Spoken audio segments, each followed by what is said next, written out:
السلام عليكم، كنتمنى تكونوا على خير وبخير.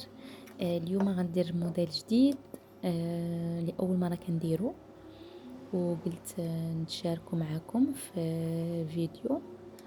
كنتمنى ينال الاعجاب ديالكم. هو صراحة آه، شكل مخالف لهداك الشيء اللي كندير، وكنتمنى ينال الاعجاب ديالكم، وكنتمنى يطلع ليا بهذاك الصورة اللي كنتخيل ان شاء الله باذن الله.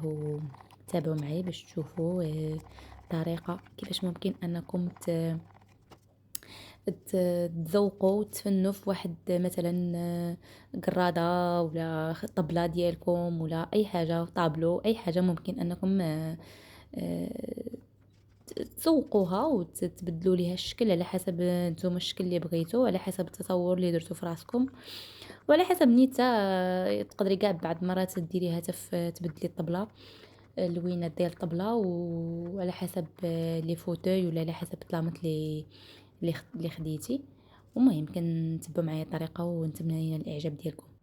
انا هنا خدمت غير بالبرودوي اللي نورمالمون تنخدم به، الريزين، ودرت فيه الالوان اللي بغيت انا غنخدم بهم، وصافي هادشي اللي كاين. يعني ما كاينش شي حاجه اخرى.